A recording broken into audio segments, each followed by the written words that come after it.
আসসালামু আলাইকুম রহমতুল্লাহ। প্রিয় দর্শক, নামাজের সালাম ফিরিয়ে এই 10টি দোয়া পাঠ করুন। ইনশাআল্লাহ আল্লাহ পাক রব্বুল আলামিন আপনার জীবনের সকল গুনাহ মাফ করে দিবেন এবং মৃত্যুর পর আল্লাহ পাক রব্বুল আলামিন আপনাকে সরাসরি জান্নাতে প্রবেশ করাবেন। সুবহানাল্লাহ। সম্মানিত ভিউয়ার্স, কোন ব্যক্তি মৃত্যুর পর বিনা হিসেবে সরাসরি জান্নাতে যেতে না চায়, বরং সবাই চায় মৃত্যুর পর বিনা হিসেবে সরাসরি জান্নাতে যাওয়ার জন্য। কারণ আমরা যে পরিমাণ গুনাহের কাজ করি, এতে করে আমরা যদি আল্লাহ তাআলার নিকট হিসাব দিতে হয়, তাহলে আমরা কখনোই আল্লাহ তাআলার নিকট হিসেব দিয়ে জান্নাতে যেতে পারবো না। তাই আমরা সকলেই চাই মৃত্যুর পর বিনা হিসেবে সরাসরি জান্নাতে প্রবেশ করার জন্য। সম্মানিত ভিউয়ার্স, আজকের ভিডিওতে আমি আপনাদেরকে এমন 10টি দোয়া শিখিয়ে দেব, যে 10টি দোয়া পাঠ করে আমল করিলে আল্লাহ পাক রব্বুল আলামিন আপনাদেরকে মৃত্যুর পর সরাসরি বিনা হিসেবে জান্নাতে প্রবেশ করাবেন। সুবহানাল্লাহ। সম্মানিত ভিউয়ার্স, ফরজ নামাজের পর কোন 10টি মাসনুন দোয়া পাঠ করিলে আল্লাহ তাআলা আপনাদেরকে মৃত্যুর পর বিনা হিসেবে সরাসরি জান্নাতে প্রবেশ করাবেন, সেই 10টি মাসনুন দোয়া সম্পর্কে জানতে চাইলে ভিডিওটি স্কিপ না করে সম্পূর্ণ ভিডিওটি দেখতে থাকুন। আর ভিডিওটি ভালো লাগলে লাইক, কমেন্ট, শেয়ার করে চ্যানেলটি সাবস্ক্রাইব করে আমাদের পাশে থাকুন। সম্মানিত ভিউয়ার্স, মুমিনের প্রতিটি কাজ ও মুহূর্ত আমল ও ইবাদত। যখন সব কিছু আল্লাহর হুকুম ও রাসূল সাল্লাল্লাহু আলাইহি ওয়াসাল্লামের সুন্নত অনুযায়ী হয়, তখন সব কিছু ইবাদতে পরিণত হয় এবং সওয়াবযোগ্য হয়ে যায়। আল্লাহ তাআলা বান্দার জন্য এর সব কিছু পুণ্যময় করে দেন। সুবহানাল্লাহ। অন্য সব কিছুর মতোই প্রত্যেক ফরজ নামাজের পর কিছু আমল ও দোয়া রয়েছে। আমলগুলো করিলে বান্দার জীবন সুন্দর, বরকতময় ও সুশৃঙ্খল হয়। আল্লাহর রাসূল সাল্লাল্লাহু আলাইহি ওয়াসাল্লাম বলেছেন, প্রত্যেক ফরজ নামাজের শেষে কিছু দোয়া রয়েছে। যে ব্যক্তি এই দোয়াগুলো পড়ে বা কাজে লাগায়, সে কখনো ক্ষতিগ্রস্ত হবে না। সুবহানাল্লাহ। মুসলিম শরীফ, হাদিস নং 1237। সম্মানিত ভিউয়ার্স, এখন আলোচনা করব প্রত্যেক ফরজ নামাজের শেষে রাসূল সাল্লাল্লাহু আলাইহি ওয়াসাল্লাম যে 10টি মাসনুন দোয়া পাঠ করে সব সময় আমল করতেন এবং আমাদেরকেও সব সময় এই 10টি মাসনুন দোয়া পাঠ করতে বলেছেন। সম্মানিত ভিউয়ার্স, এই দোয়াগুলি পাঠ করিলে আল্লাহ তাআলা আপনার জীবনের সকল গুনাহ ক্ষমা করে দিবেন এবং মৃত্যুর পর আল্লাহ পাক রব্বুল আলামিন আপনাকে সরাসরি জান্নাতে প্রবেশ করাবেন। সুবহানাল্লাহ। আনাস ইবনু মালিক রাদিয়াল্লাহু তাআলা আনহু থেকে বর্ণিত, তিনি বলেন, আমি রাসূল সাল্লাল্লাহু আলাইহি ওয়াসাল্লামকে বলতে শুনেছি, রাসূল সাল্লাল্লাহু আলাইহি ওয়াসাল্লাম বলেন, বরকতময় আল্লাহ তাআলা বলেছেন, হে আদম সন্তান, যতক্ষণ আমাকে তুমি ডাকতে থাকবে এবং আমার পক্ষ থেকে ক্ষমা পাওয়ার আশায় থাকবে, তোমার গুনাহ যতই অধিক হোক না কেন, আমি তোমাকে ক্ষমা করে দেব। এতে আমি কোনো পরোয়া করব না। সুবহানাল্লাহ। তারপর আল্লাহ তাআলা আবার বলেন, হে আদম সন্তান, তোমার গুনাহের পরিমাণ যদি আসমানের কিনারা বা মেঘমালা পর্যন্ত পৌঁছে যায়, তারপরেও তুমি আমার নিকট ক্ষমা প্রার্থনা করো, আমি তোমাকে ক্ষমা করে দেব। এতে আমি কোনো পরোয়া করব না। সুবহানাল্লাহ। এরপর আল্লাহ তাআলা আবার বলেন, হে আদম সন্তান, তুমি যদি সম্পূর্ণ পৃথিবী পরিমাণ গুনাহ নিয়েও আমার নিকট আসো এবং আমার সঙ্গে কাউকে অংশীদার তথা শিরিক না করে থাকো, তাহলে আমিও তোমার নিকট সম্পূর্ণ পৃথিবী পরিমাণ ক্ষমা নিয়ে হাজির হব। সুবহানাল্লাহ। আল্লাহু আকবার। জামিয়া তিরমিজি, হাদিস নং 3540। অর্থাৎ যে ব্যক্তি আল্লাহ তাআলার সঙ্গে কাউকে অংশীদার তথা শিরিক করবে না এবং সে অবস্থায় সেই ব্যক্তি মারা যাবে, আল্লাহ তাআলার নিকট তাওবা ইস্তিগফার করবে, ক্ষমা প্রার্থনা করবে, আল্লাহ তাআলা তাকে ক্ষমা করে দিবেন। সুবহানাল্লাহ। সম্মানিত ভিউয়ার্স, এখন আলোচনা করব ফরজ নামাজের পর রাসূল সাল্লাল্লাহু আলাইহি ওয়াসাল্লাম যে 10টি মাসনুন দোয়া সব সময় পাঠ করতেন। নাম্বার 1, আল্লাহর রাসূল সাল্লাল্লাহু আলাইহি ওয়াসাল্লাম প্রত্যেক ফরজ নামাজের সালাম ফিরিয়ে একবার জোরে আল্লাহু আকবার বলতেন। ইবনে আব্বাস রাদিয়াল্লাহু তাআলা আনহু বলেন, আমি ওই তাকবীরের আওয়াজ শুনে রাসূল সাল্লাল্লাহু আলাইহি ওয়াসাল্লামের নামাজ শেষ হওয়া বুঝতে পারতাম। বুখারী শরীফ ও মুসলিম শরীফ। নাম্বার 2, রাসূল সাল্লাল্লাহু আলাইহি ওয়াসাল্লাম প্রত্যেক ফরজ নামাজের শেষে 3 বার আস্তাগফিরুল্লাহ পাঠ করতেন। মুসলিম শরীফ, হাদিস নং 1222। সম্মানিত ভিউয়ার্স, ইস্তেগফার পাঠ করার অসংখ্য অগণিত পুরস্কার রয়েছে। ইস্তেগফার যে শুধু নামাজের সালাম ফিরেই পাঠ করতে হবে এমনটা নয়, বরং সর্ব অবস্থায় সব সময় বেশি বেশি ইস্তেগফার পাঠ করতে হবে।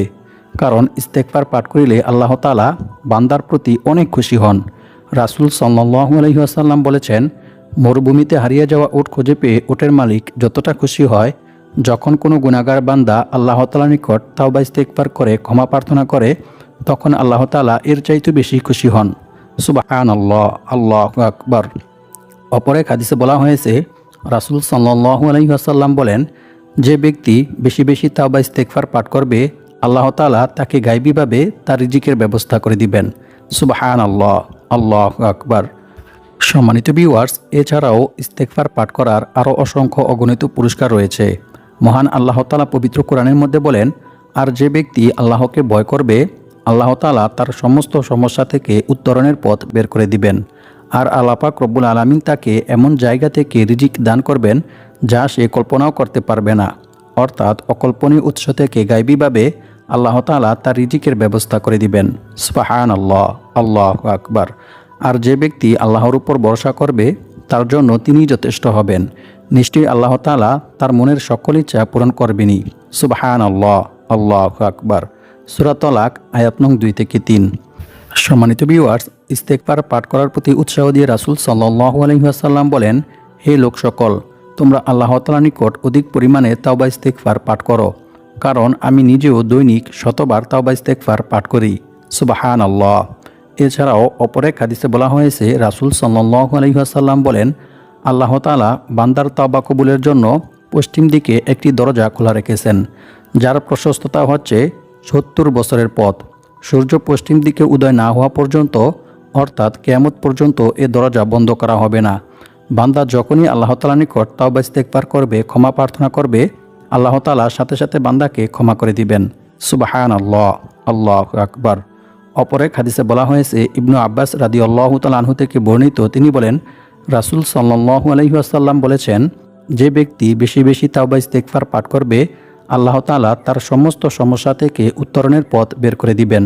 তার সমস্ত বিপদ আপদ, বালা মুসিবত, দুঃখ কষ্ট, দুশ্চিন্তা ও দারিদ্রতা দূর করে দিবেন।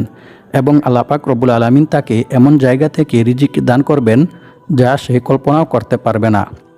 অর্থাৎ অকল্পনীয় উৎস থেকে গায়বীভাবে আল্লাহ তাআলা তার রিজিকের ব্যবস্থা করে দিবেন। সুবহানাল্লাহ, আল্লাহু আকবার। সুনানে আবু দাউদ হাদিস নং 1518। সম্মানিত ভিউয়ার্স, এখন আমি আপনাদেরকে জানিয়ে দেব কোন ইস্তেগফারগুলি পাঠ করিলে আল্লাহ তাআলা আপনাদেরকে এ সকল পুরস্কারগুলি দান করবেন। ইস্তেগফারগুলির মধ্য থেকে প্রথমটি হচ্ছে, আল্লাহুম্মা গফিরলি যামবি ওয়া ওয়াসি'লি ফি দারি ওয়া বারিকলি ফি রিজকি। 2 নং ইস্তেগফারটি হচ্ছে, লা হাওলা ওয়ালা কুওয়াতা ইল্লা বিল্লাহ। 3 নং ইস্তেগফারটি হচ্ছে, আস্তাগফিরুল্লাহাল আযীম আল্লাযী লা ইলাহা ইল্লা হুয়াল হাইয়ুল কাইয়্যুম ওয়া আতুবু ইলাইহি। এছাড়াও 4 নং ইস্তেগফারটি হচ্ছে ইস্তেগফারের রাজা, অনেক গুরুত্বপূর্ণ একটি ইস্তেগফার। এই ইস্তেগফারটি পাঠ করিলে আল্লাহ তাআলা আপনাকে বিনা হিসেবে সরাসরি জান্নাতে প্রবেশ করাবেন। সুবহানাল্লাহ। ইস্তেগফারটি হচ্ছে, আল্লাহুম্মা আনতা রাব্বি লা ইলাহা ইল্লা আনতা খলাকতানি ওয়া আনা আবদুকা ওয়া আনা আলা আহদিকা ওয়া ওয়া'দিকা মাস্তাতা'তু আউযু বিকা মিন শাররি মা সানা'তু আবু'উ লাকা বিনি'মাতিকা আলাইয়া ওয়া আবু'উ বিযামবি ফাগফিরলি ফাইন্নাহু লা ইয়াগফিরুয যুনুবা ইল্লা আনতা। সম্মানিত ভিউয়ার্স, ফরজ নামাজের পর রাসূল সাল্লাল্লাহু আলাইহি ওয়াসাল্লাম যেই মাসনুন দোয়াগুলি পাঠ করতেন এবং আমাদেরকেও পাঠ করতে বলেছেন, তার মধ্য থেকে 3 নং দোয়াটি হচ্ছে, আল্লাহুম্মা আনতাস সালাম ওয়া মিনকাস সালাম তাবারাকতা ইয়া যাল জালালি ওয়াল ইকরাম। রাসূল সাল্লাল্লাহু আলাইহি ওয়াসাল্লাম এই দোয়াটি ফরজ নামাজের পর সব সময় পাঠ করতেন। মুসলিম শরীফ হাদিস নং 1221। এছাড়াও এই দোয়াটি পাঠ করে আল্লাহ তাআলার নিকট কিছু চাওয়া হলে আল্লাহ তাআলা সাথে সাথে বান্দার সেই চাওয়া পূর্ণ করেন। সুবহানাল্লাহ। রাসূল সাল্লাল্লাহু আলাইহি ওয়াসাল্লাম এক সাহাবীকে দোয়ার মধ্যে এই দোয়াটি পাঠ করতে শুনেন। অতঃপর রাসূল সাল্লাল্লাহু আলাইহি ওয়াসাল্লাম তাকে বললেন, তুমি কি জানো তুমি কিসের মাধ্যমে আল্লাহ তাআলার নিকট দোয়া করেছো? তুমি দোয়া করেছো ইসমে আজমের উসিলায়। ইসমে আজমের মাধ্যমে তুমি আল্লাহ তাআলার নিকট দোয়া করেছো। সুতরাং তুমি এখন আল্লাহ তাআলার নিকট যা চাইবে আল্লাহ তাআলা তোমাকে তাই দান করবেন। সুবহানাল্লাহ। তাই আমাদের উচিত প্রত্যেক ফরজ নামাজের পর এই দোয়াটি পাঠ করা। দোয়াটির অর্থ হচ্ছে, হে আল্লাহ, তুমি শান্তিদাতা, তোমার পক্ষ থেকেই শান্তি আসে, তুমি বরকতময়, হে মহৎ ও সম্মানের অধিকারী। হযরত সাওবান রাদিয়াল্লাহু তাআলা আনহু থেকে বর্ণিত, তিনি বলেন, রাসূল সাল্লাল্লাহু আলাইহি ওয়াসাল্লাম যখনই নামাজ শেষ করতেন তখনই তিনি এই দোয়াটি পাঠ করতেন। মুসলিম শরীফ হাদিস নং 1362। নাম্বার 4, প্রত্যেক ফরজ নামাজের পর ৩৩ বার সুবহানাল্লাহ, ৩৩ বার আলহামদুলিল্লাহ ও ৩৩ বার আল্লাহু আকবার, অতঃপর ১০০ বার পূর্ণ করার জন্য লা ইলাহা ইল্লাল্লাহু ওয়াহদাহু লা শারীকা লাহু লাহুল মুলকু ওয়া লাহুল হামদু ওয়া হুয়া আলা কুল্লি শাইইন কদির, এই দোয়াটি পাঠ করা। আল্লাহর রাসূল সাল্লাল্লাহু আলাইহি ওয়াসাল্লাম বলেন, যে ব্যক্তি প্রত্যেক ফরজ নামাজের পর এভাবে এই তাসবিহগুলি ১০০ বার পাঠ করবে, তার জীবনের সকল গুনাহ ক্ষমা করে দেওয়া হবে, যদিও তা সমুদ্রের ফেনারাশি পরিমাণ হয়ে থাকে। সুবহানাল্লাহ, আল্লাহু আকবার। মুসলিম শরীফ, হাদিস নং 1240। নাম্বার ৫, রাসূল সাল্লাল্লাহু আলাইহি ওয়াসাল্লাম বলেছেন, যে ব্যক্তি প্রত্যেক ফরজ নামাজের পর একবার আয়াতুল কুরসি পাঠ করবে, তার জন্য জান্নাতে প্রবেশের পথে মৃত্যু ব্যতীত আর কোনো বাধাই থাকবে না। সুবহানাল্লাহ, অর্থাৎ সেই ব্যক্তি মৃত্যুবরণ করার সাথে সাথেই জান্নাতে চলে যাবে। সুবহানাল্লাহ, আল্লাহু আকবার। সুনানে নাসাই, হাদিস নং 9448। এছাড়াও অন্য এক হাদিসে বলা হয়েছে, যে ব্যক্তি রাতে ঘুমানোর পূর্বে আয়াতুল কুরসি পাঠ করবে, আল্লাহ পাক রব্বুল আলামিন তার মাথার নিকটে একজন হেফাজতকারী ফেরেশতা নিযুক্ত করে দিবেন। সেই ফেরেশতা তাকে সারা রাত্র পাহারা দিবেন। সুবহানাল্লাহ, আল্লাহু আকবার। অপর এক হাদিসে বলা হয়েছে, রাসূল সাল্লাল্লাহু আলাইহি ওয়াসাল্লাম বলেছেন, যে ব্যক্তি রাতে ঘুমানোর পূর্বে আয়াতুল কুরসি পাঠ করবে, তার ঘরে চুরি ডাকাতি হবে না। সুবহানাল্লাহ। তাই আমাদের উচিত প্রত্যেক ফরজ নামাজের শেষে এবং রাতে ঘুমানোর পূর্বে আয়াতুল কুরসি পাঠ করা। এছাড়াও সবসময় বেশি বেশি আয়াতুল কুরসি পাঠ করতে হবে। নাম্বার ৬, রাসূল সাল্লাল্লাহু আলাইহি ওয়াসাল্লাম বলেছেন, যে ব্যক্তি চুপি চুপি সকালে ফজরের নামাজের পর ও মাগরিবের নামাজের পরে এই দোয়াটি ৭ বার পাঠ করবে, সে ব্যক্তিকে জাহান্নাম থেকে মুক্তি দেওয়া হবে, অর্থাৎ ওই ব্যক্তি ওই দিন মারা গেলে তাকে জান্নাতে প্রবেশ করানো হবে। সুবহানাল্লাহ। দোয়াটি হচ্ছে আল্লাহুম্মা আজিরনি মিনান্নার, অর্থ, হে আল্লাহ, আপনি আমাকে জাহান্নামের আযাব থেকে মুক্তি দিন, আমিন। সুনানে আবু দাউদ, হাদিস নং 5079। নাম্বার ৭, প্রত্যেক ফরজ নামাজের পর রাসূল সাল্লাল্লাহু আলাইহি ওয়াসাল্লাম সূরা ইখলাস, সূরা ফালাক ও সূরা নাস পাঠ করতেন। শুধুমাত্র সকালে ফজর নামাজের পর ও সন্ধ্যায় মাগরিবের নামাজের পর ৩ বার করে এই সূরাগুলি পাঠ করতেন। রাসূল সাল্লাল্লাহু আলাইহি ওয়াসাল্লাম বলেছেন, যে ব্যক্তি প্রত্যেক ফরজ নামাজের পর এই ৩টি সূরা একবার করে পাঠ করবে, আর শুধুমাত্র সকালে ফজর নামাজের পর ৩ বার ও সন্ধ্যায় মাগরিবের নামাজের পর ৩ বার এই সূরাগুলি পাঠ করবে, তার আর কোনো কিছুরই কোনো দরকার হবে না। সুবহানাল্লাহ। অর্থাৎ এই ৩টি সূরা ৫ ওয়াক্ত নামাজের পর ও সকাল সন্ধ্যায় পাঠ করিলে তাকে আর কোনো কিছুই কোনো প্রকার ক্ষতি করতে পারবে না। আল্লাহ পাক রব্বুল আলামিন তাকে সমস্ত রকমের ক্ষতি থেকে হেফাজত করবেন। সুবহানাল্লাহ। জিনের ক্ষতি, মানুষের ক্ষতি, জাদুটুনা, বানটুনা, বদনজর, কুদৃষ্টি, সমস্ত রকমের ক্ষতি থেকে আল্লাহ তাআলা তাকে হেফাজত করবেন। সুবহানাল্লাহ, আল্লাহু আকবার।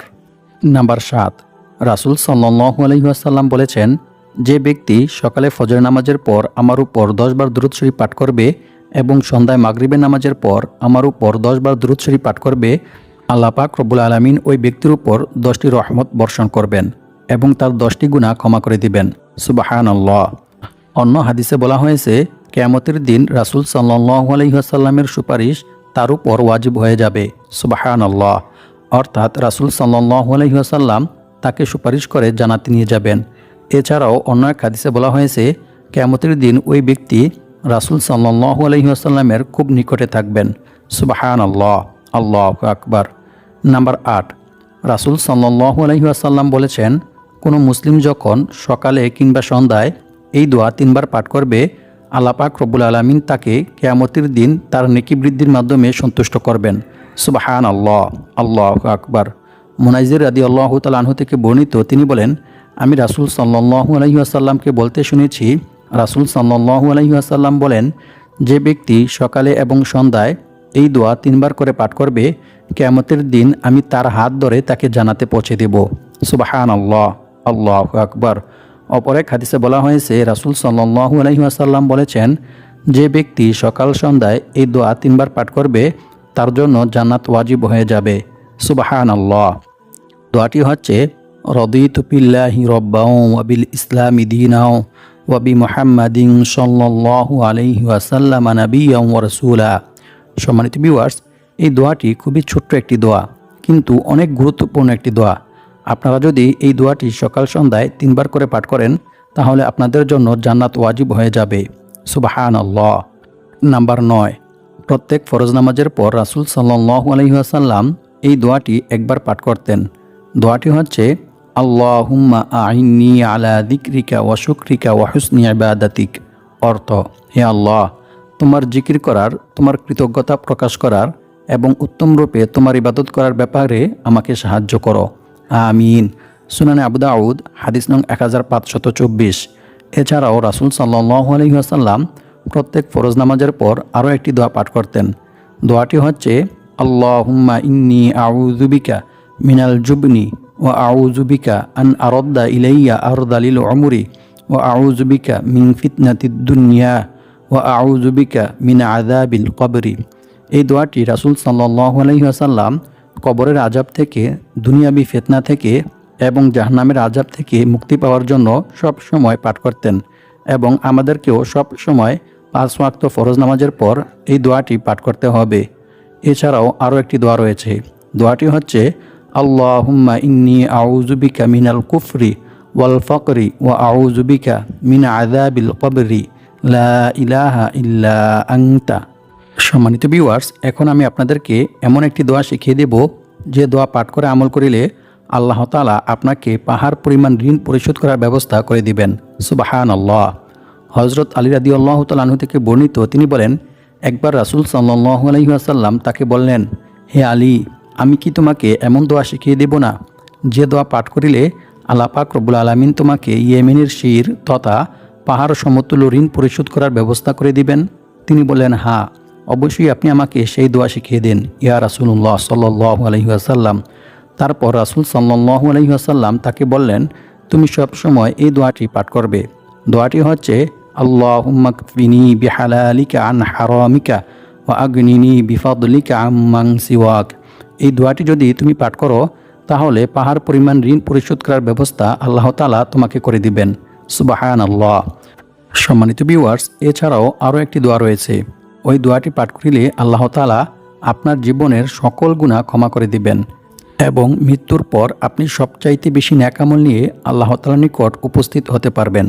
দোয়াটি হচ্ছে লা ইলাহা ইল্লাল্লাহু ওয়াহদাহু লা শারীকা লাহু লাহুল মুলকু ওয়া লাহুল হামদু ওয়া হুয়া আলা কুল্লি শাইইন কাদির। আল্লাহুম্মা লা মানিয়া লিমা আ'তাইতা ওয়া লা মু'তিয়া লিমা মানা'তা ওয়া লা ইয়ানফাউ জাল জাদ্দি মিনকাল জাদ্দু। সম্মানিত ভিউয়ার্স, যে ব্যক্তি এই দোয়াটি পাঠ করবে আল্লাহ তাআলা তার জীবনের সকল গুনাহ ক্ষমা করে দিবেন, যদিও তা সমুদ্রের ফেনারাশি পরিমাণ হয়ে থাকে। সুবহানাল্লাহ। অন্য হাদিসে বলা হয়েছে, যে ব্যক্তি সকাল সন্ধ্যায় এই দোয়াটি 100 বার পাঠ করবে সেই ব্যক্তির চাইতে বেশি নেক আমল নিয়ে আর কোনো ব্যক্তি আল্লাহ তাআলার নিকট উপস্থিত হতে পারবে না। সুবহানাল্লাহ। তবে ওই ব্যক্তি ব্যতীত যে ব্যক্তি তার চাইতেও বেশি এই দোয়াটি পাঠ করবে। সুবহানাল্লাহ। আল্লাহ পাক রব্বুল আলামিন আমাদের সবাইকে ফরজ নামাজের পরে এই দোয়াগুলি পাঠ করে মৃত্যুর পর বিনা হিসেবে সরাসরি জান্নাতে যাওয়ার তৌফিক দান করুক। আমিন।